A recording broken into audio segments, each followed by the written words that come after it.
Hey, welcome back. In today's video, we are going to talk about the latest inflation report in Canada and how this will impact mortgage rates, especially the upcoming Bank of Canada announcement. In recent news, we saw inflation go down to 1.6%. This is well below the 2% inflation target, and this was definitely not expected.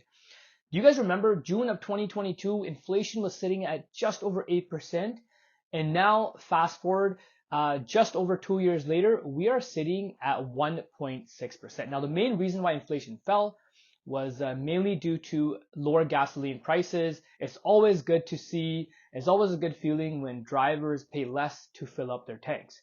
Now, shelter or rent actually did go up a little bit. Not a massive big concern there. However, the concern is grocery prices. They actually went up 2.4%, more than inflation. The price of beef was up just over 9%, and the price of eggs was up just over 5%. It's absolutely insane the amount we pay for groceries here in Canada versus many other countries.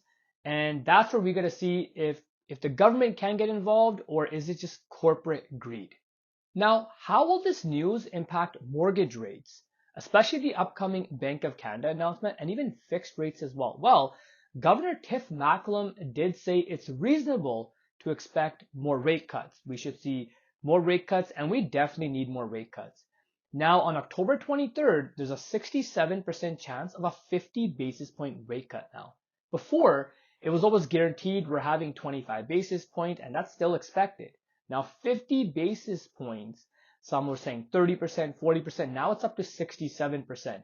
I have a feeling we will definitely see 50 basis points.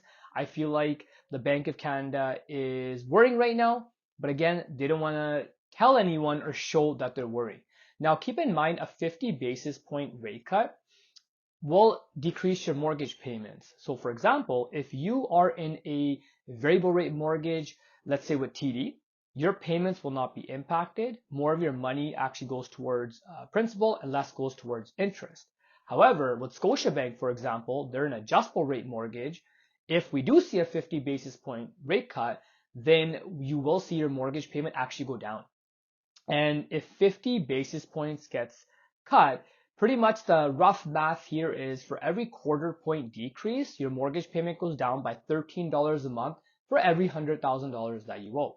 So in the case of 50 basis points, you should see your mortgage payment going down about $26 a month for every $100,000 that you owe. Now, it's not a massive change. It all depends on what your mortgage amount currently is. However, since we had a few rate cuts before, and now if you see a jumbo rate cut now, it definitely adds up, and it can lead to a lot of savings per month, depending on how much you owe on your mortgage, especially if you owe 6, 7, 8, 9, or even $1 million on your mortgage.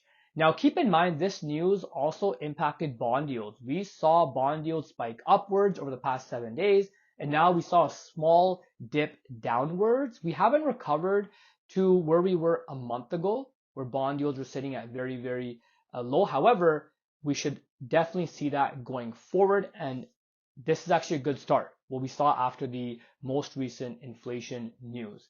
Now, let's just see where the Bank of Canada will go. Fixed rates really haven't fallen yet since the bond yields have dipped. We should see them go lower and lower. It may take some time, but this is all good news for jumbo rate cuts coming in October and December, but definitely not good news for our economy. Our economy continues to struggle, and let's hope we start seeing things turn around in our economy as well. Now, the question is, when will the Bank of Canada admit their mistakes and finally start to help our economy and start being more aggressive with rate cuts? Because we all know they first waited too long to increase rates, and now they waited too long to decrease rates, and now they might be panicking.